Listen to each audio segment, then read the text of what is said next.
So first of all, I want to talk about this. Because I don't know what that means. So let's analyze each and every piece and then put the pieces together. I can't even start my table because I don't know what this means. So let's take each piece and identify.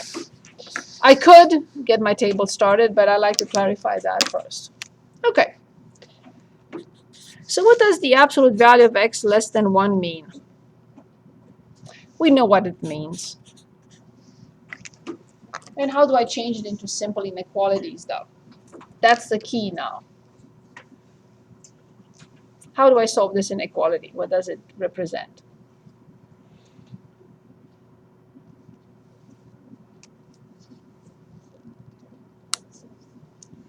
-1 less than x less than 1. Okay, so I don't care for this. I care for this, which is more human. Now I'm trying to see what this means. So 1 less than the absolute value of x less than 2. They're trying to make it hard on us, right? Good, that's okay. So let's analyze the first piece. Disregard the second one for a moment. Let's analyze just this. What does this mean? Well, this looks very similar. So what does that mean? It means -2 less than x less than 2. Now forget about this, and let's see what this means. Be very careful. This does not mean the same thing. This piece. The absolute value of x greater than 1 means two separate things. X greater than 1, or x -1. Okay, let's talk about this in case we forgot. So when we're asked to find the absolute value less than a number, we're asked to find, like, the absolute value less than 1, we're asked to find values whose distance from 0 is 1 or less. In this case, less than 1. When we're asked to find the absolute value of x greater than 1, we're asked to find numbers away from 0, more than 1 unit away from 0. So the first one at the top is between -1 and 1. This one says further away from 0 than 1 and -1, to the left of -1 or to the right of 1. Nothing in between. The in between is already taken by that. This one says to the left of -1 union to the right of 1. Okay, but these two conditions have to be intersected. Why? Because this is a condition that requires that. This has to be greater than 1 and at the same time less than 2. So I created the condition for this. I created the condition for this. And now I have to intersect this piece with this piece. So on the number line or real line is the easiest for me to explain. The top one is between -2 and 2. I don't care for units. -2 and 2. That's the first one. This one. But the other one is to the right of 1 and to the left of -1.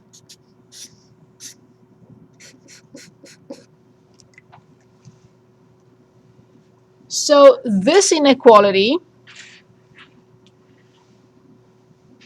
can be fulfilled, will be fulfilled when I see both colors, where I see blue and pink. Blue and pink have to be at the same time for the original inequality to be true. So this is only this piece and this piece. You can say they couldn't have presented that much easier. No, I guess they couldn't. So this of course, I don't care for. It literally means -2, -1, union 1, 2. That's all it means. So all this effort, I had no choice but split it into two pieces. This and this. And I had to intersect the pink and the blue. Because when we read this inequality, we read it like this. The absolute value of x is greater than 1 and intersection and less than 2. Okay, after 10 minutes, I haven't even started the problem. I'm only messing with what they're giving us. And now I don't have a problem with this because it's the same thing, but with 2 in here. So this piece is -∞, -2, union to infinity. So I finally discovered what they are telling us. Matt, you're not going to be allowed to choose again. Just kidding. See what you did to us? I'm kidding again. Okay, so now we're ready, finally. X, f prime, f of x, and the second derivative. Let's put all of them in there. Let's read the first one. The first one says f prime of 1 and f prime of -1 are both 0. Okay, fine.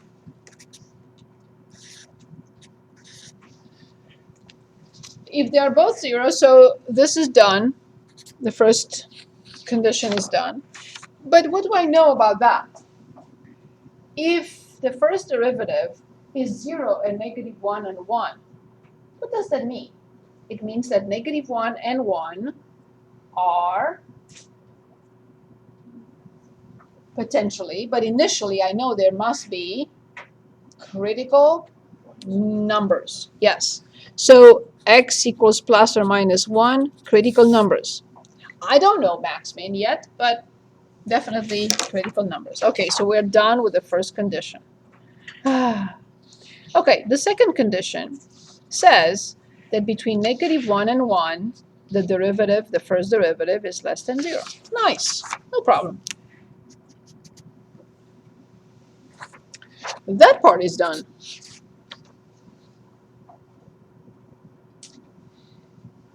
Then they say that the first derivative is greater than 0 only between -2 and -1 and 1 and 2.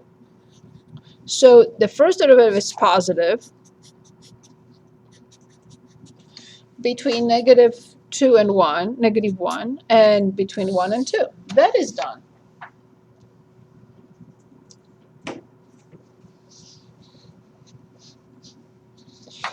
They say that the first derivative is -1 for anything between -infinity and -2 and 2 to infinity.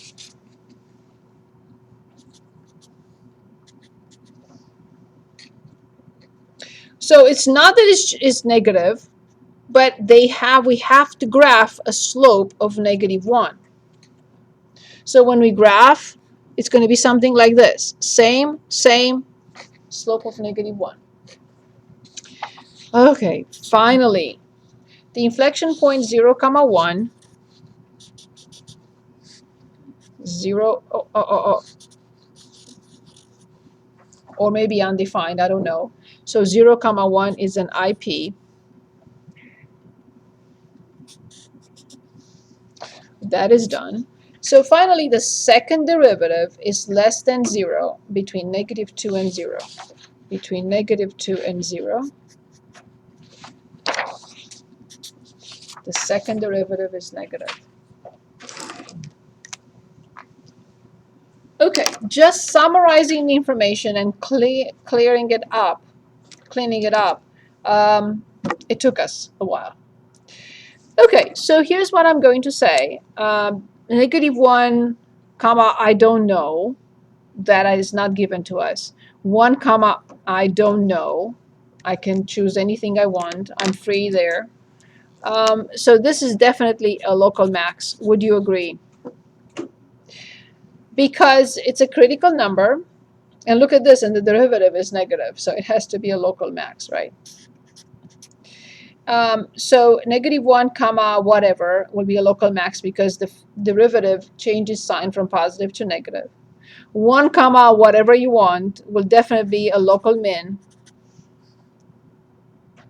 And if 0, comma 1 is an inflection point, and I know that this is negative, what is the sign on this side? For sure. Right, otherwise it will not be an inflection point.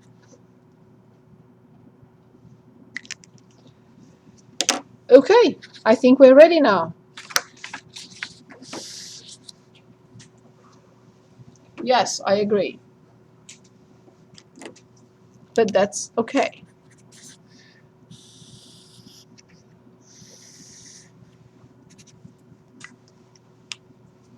Ready?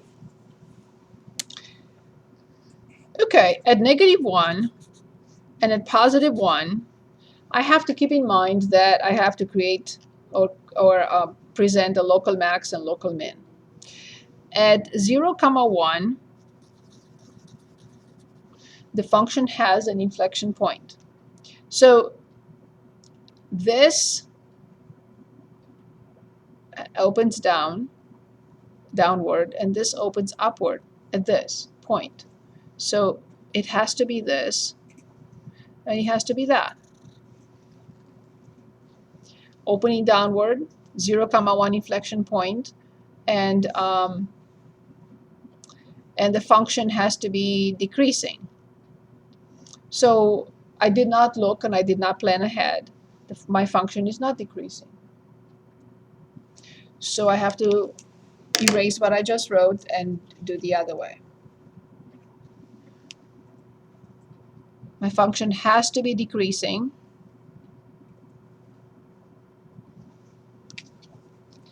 And it's not decreasing. So it has a maximum.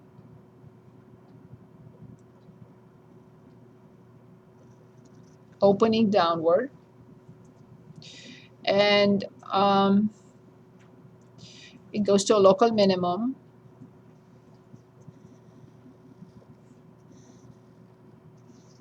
At 1, comma 0. Where it turns because it has a local minimum and opens upward. I don't want it to look like yeah, because this is the inflection point. So it has to open up and has a minimum. The inflection point is at 0, comma 1. Okay.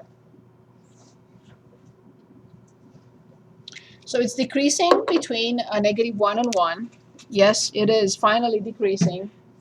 It has an inflection point. It changes concavity. But it cannot go just anywhere because at 2, the function will start decreasing. We can create this as 2, comma a number to be local max. That's fine too. But from this point on, when it gets to 2, it has to have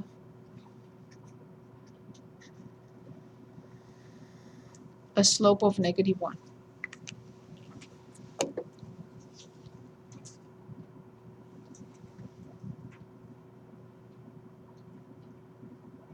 And now it's going. Okay, on the other side, it has a local max and till 2.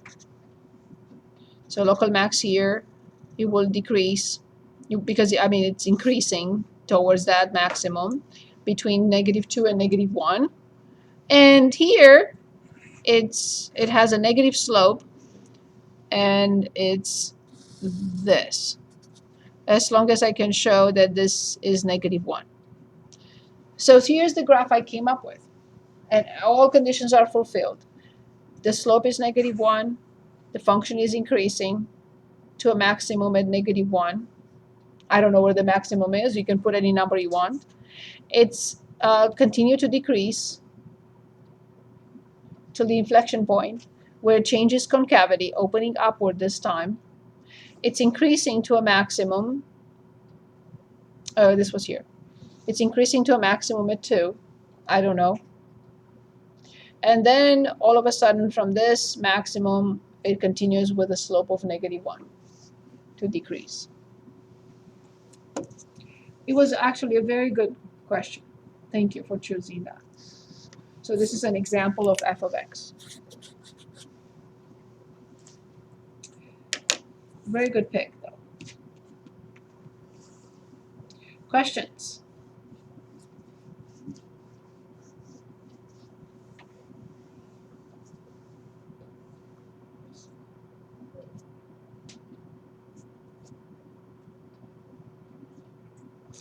Okay, let's look at 31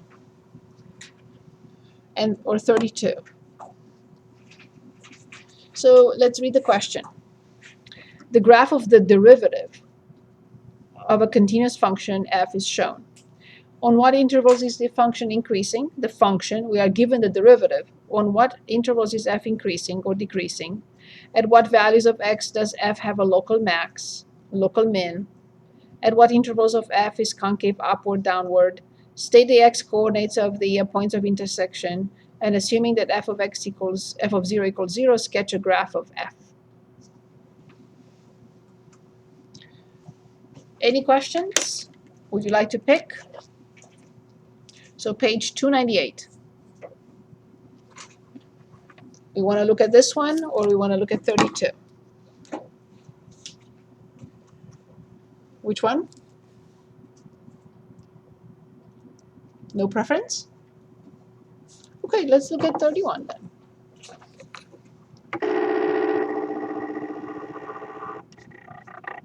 Ready? So in this graph, we have the derivative. It says the graph of the derivative f prime of x of a continuous function f is shown. On what intervals is f increasing? Don't look at the graph just yet. Let me ask you this. When is a function increasing? When its derivative or the slope is positive. So let's look at this graph. Is this, what did I do with my pencil?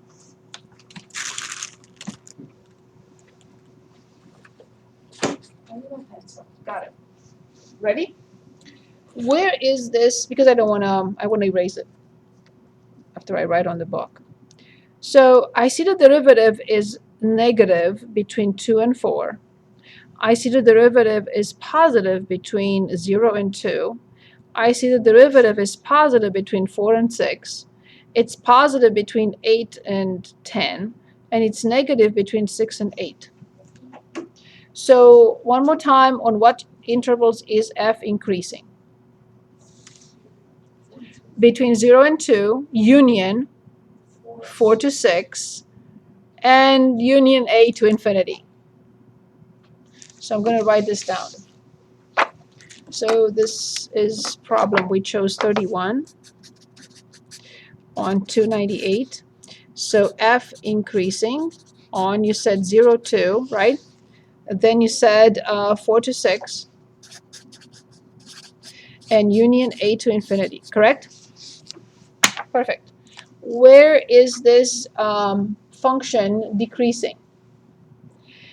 The function is decreasing between 2 and 4 when its derivative is negative, union 6 to 8. Okay.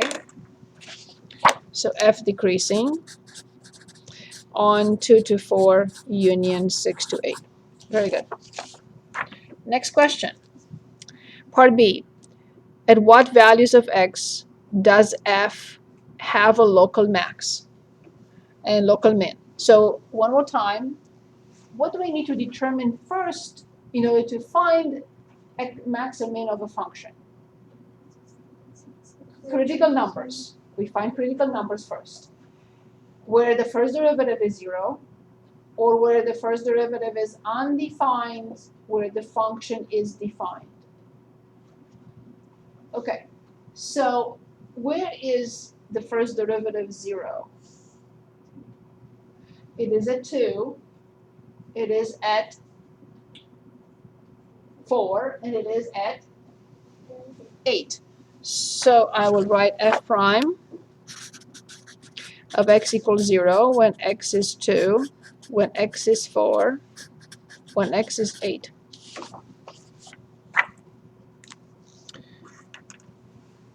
Perfect. So now add 2. Look at the sequence of signs. From what sign to what sign? From positive 2. So what is x equals 2? If the derivative comes from positive and goes to negative. Local, max, from positive to negative. Positive, 0, negative. What about 4? Local min. Do we agree? It's coming from negative, the derivative is negative, and then it's 0, and then it's positive. The sequence of negative, 0, positive, it's a local min. The sequence positive, 0, negative, it's a local max. And what about at 8? Yes, because it's coming from negative. It's a minimum. It's coming from negative, and then 0, and then positive. So at 8, it's a local min. Do we agree with this? Please say no if you don't. Felix, is this okay? It's okay. I was wondering if you could just make the paper up. Yes, I'm writing them as we go along, so you have this. So at x equals 2, because the sequence of signs is positive, 0, and negative, this is a local max. At this point, this is a negative 0, positive, so it's a local min. And this will be negative 0 and positive, it's a local min. If you look at the graph, any sequence positive, 0, negative gives us a local max, and any sequence negative 0, positive will give us a local min. And that's another one, negative 0, positive, which is a local min. Agreed? Moving on? Yes? 6, the problem with 6 is that it's a very good point. So the problem with 6 is this. If the derivative is discontinuous, the function is not differentiable at that point. However, it doesn't mean that is not potentially positive, undefined, negative.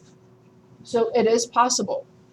It doesn't say, does it say, oh yes, it does. Okay. So it says the first derivative of a continuous function. So which means that the function is defined at 6 and we have to consider 6. So f prime of x undefined at x equals 6. But the sequence of signs is, positive, 0, negative, which makes this at 6 a local max. Because it says the function is continuous. Thank you.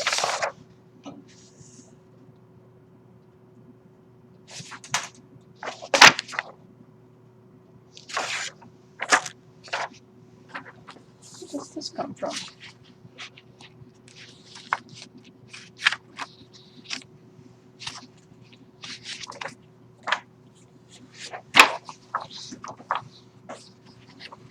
Give me 1 second. Oops. Sorry, that's a different class. All of a sudden, I had a different class in my... Yeah, that's fine. Sorry about that. Okay, so we move on. On what intervals is f concave upward, concave downward? So a function is concave upward where it has a minimum. A function is concave downward where it has a maximum. So we said, right here. So we said that this point is a point of a max because it's positive, 0, negative. So therefore, between 0 and 3, the function is concave upward. What about at this point where it's coming from negative going to 0 and positive? So this is a local min. So the function will be opening upward between 3 and 6. Okay, what happens between 6 and 8?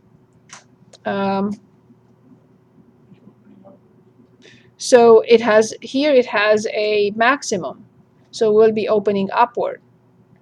And where is the inflection point? So let's think for a moment. Where are the inflection points? Where it changes from opening upward to opening downward. That's where the inflection points are. So let's see where they are.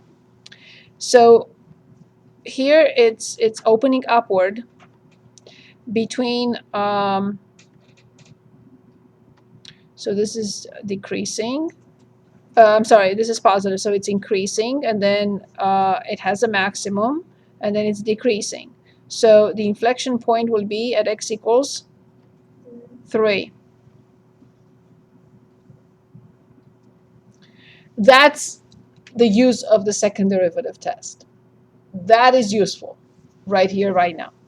Okay, so then at 4, it has a minimum. So at 3, change concavity. So it opens downward. It reaches 4, which is the derivative is 0. And then the first derivative is positive, which means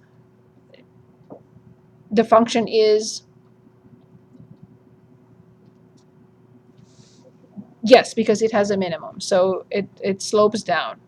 Then here, it has a local max. But where is the change?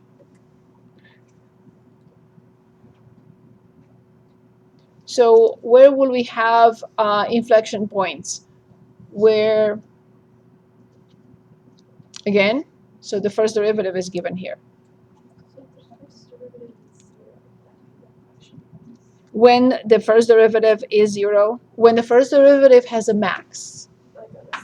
Yes, yes. So at this point, we know it's an inflection point because at this point, the second derivative will be 0.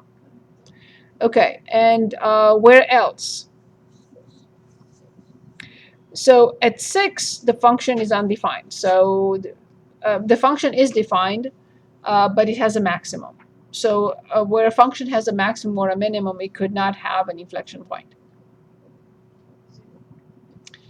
So when the first derivative is 0, when the first derivative has a max or a min, that's where the second derivative is 0. But the first derivative only has one point of max min, which is this. So that's the only inflection point. So where the first derivative has a tangent that is 0. But the first derivative has a tangent 0 only at 3. Here you could say, but still there is no other side. So let me write that down so you have it. So x equals 3, inflection point. And then between 0 and 3, the function, this has a maximum, so it's concave down. And between 3 and infinity, the function is concave up. So here,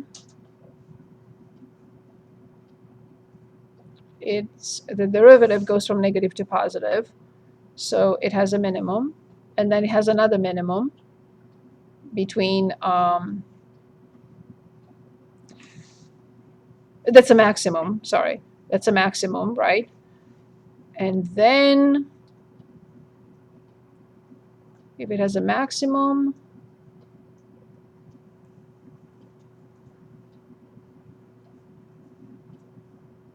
does it change concavity again? So the derivative of this will be positive, the derivative of this will be positive. That's no change. Very good. So the second derivative is always increasing. If the first derivative is always increasing, then the second derivative will always be positive on that one. Okay, moving on. Very interesting problem, I think. I hope you do. So we determined that. State the x coordinates of the points of inflection. We did. Point or points, we did. Assuming that f of 0 is 0, sketch a graph of f. I can copy the graph to do that. Any questions before we finalize it? Okay, so let's take a look.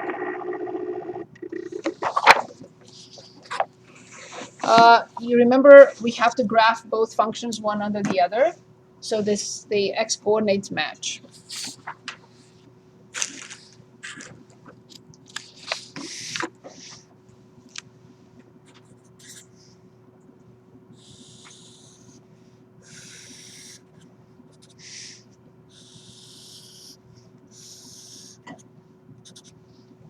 So they want us to find to graph the function. So this will be the function, and this will be its derivative, first derivative. So it starts at 3. 1, 2, 3, and 1, 2, 3, 4, 5, 6, oops, 7, 8. So it crosses at 8. So this is 6, 8. It crosses again at 2 and 4. So it looks like this.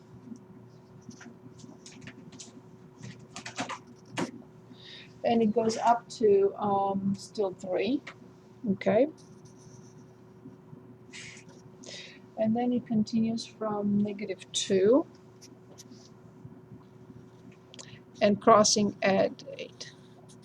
Perfect.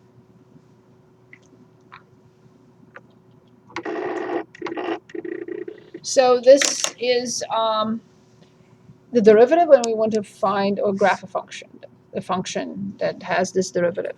We are told f of 0 is 0. That is given to us.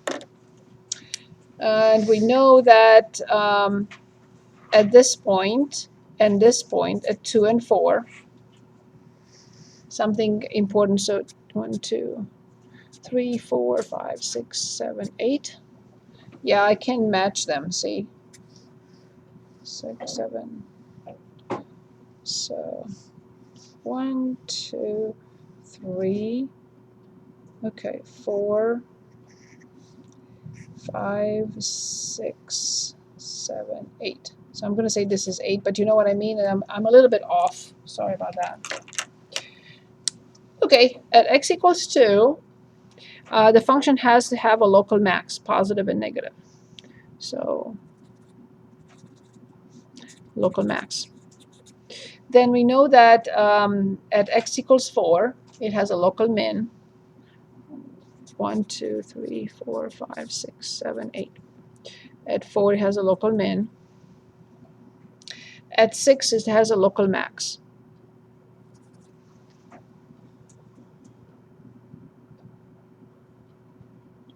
And at 8, it has a local min from negative to positive.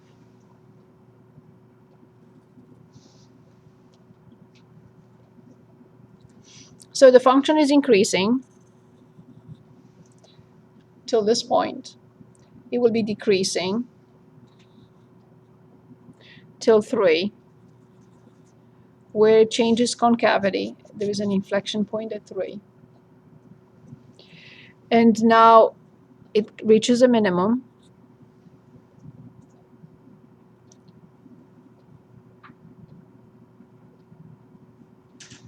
So this is always increasing.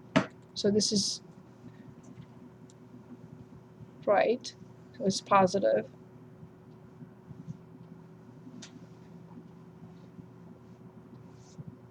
So I have to show that at this point, the function does not have an inflection point.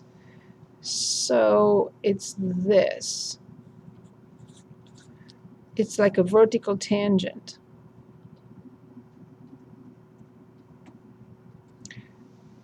So it opens down between 0 and 3. And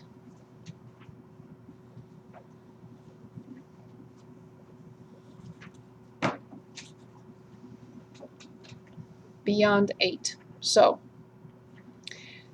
concave, bless you, concave down between 0 and 3.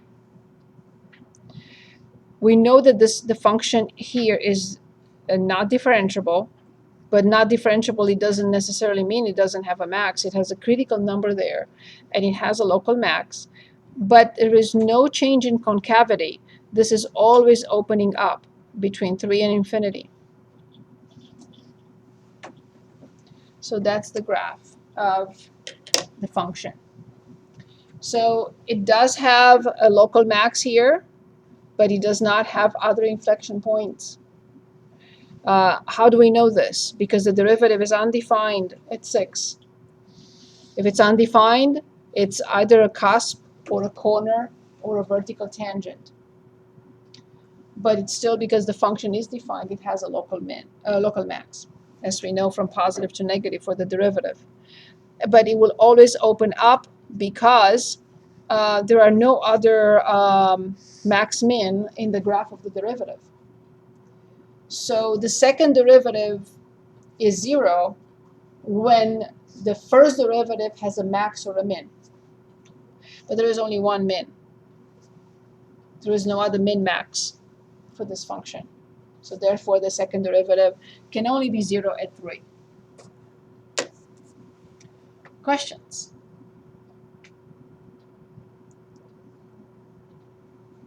Yes, Ella, any questions? Okay. We have 5 minutes left, so let's choose something, at least even if we just start. So we have here, I have not discussed any example with vertical asymptotes just yet. We can leave it for after the test. Let's choose another problem with find the intervals of increase, decrease, local max, local min, intervals of concavity, inflection points, and sketch.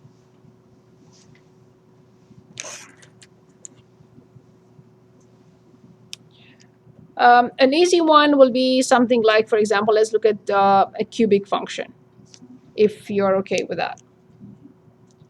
I will not hold you over. We'll finish, we'll stop, and we'll continue next time. Okay, so let's look at 33.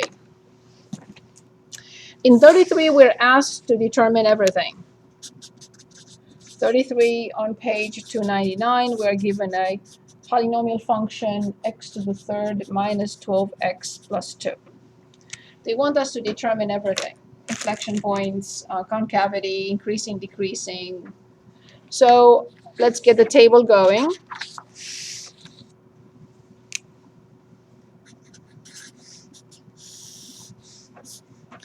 F prime first, f of x, and then the second derivative. We know that the function is defined everywhere.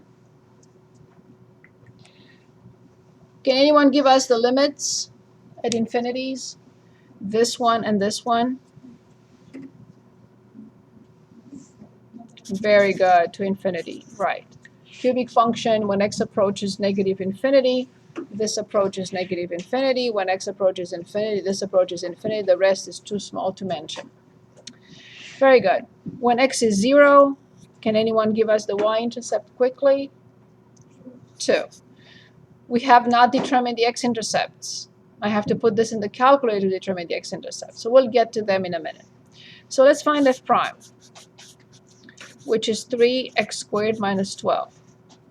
It's very nice because I can pull out a 3 and get x squared minus 4, which factors into, nicely, x plus 2 and x minus 2. So then we have critical numbers only coming from f prime being 0, not from f prime being undefined. So x equals, the critical numbers are plus or minus 2. Very good. Negative 2, 0, and 2, 0. I have to study the sign of the first derivative if you want to use the first derivative test. If you rely on the second derivative test, then you don't have to do it. I prefer doing it right now. So when you plug in 0 for in-between solutions, what sign do you get? Negative. And outside will be positive. It's quadratic, so the sign has to be that. I have to plug in negative 2. I have to determine these points. So in the function, I plug in negative 2. F of negative 2 is negative 8 plus 24 and plus 2. So that's 24 minus 6. And I got 18. Correct me if I'm wrong, right? So 26 minus 8. So this is 18. And f of 2 will be positive 8 minus 24 and plus 2. So this will be negative 14. Just let's analyze this and we'll stop right here and the second derivative next time. So what type of, so from negative infinity to 18, what does this function do? Good. From 18 to 2. From 2 to negative 14. Is this supported by the signs of the first derivative? Yes. So I just want you to tell me what is negative 2, 18 and what is 2, negative 14, and we'll stop. This one is local max. And this one is, for the sequence of signs, 2 comma negative 14 is a local min.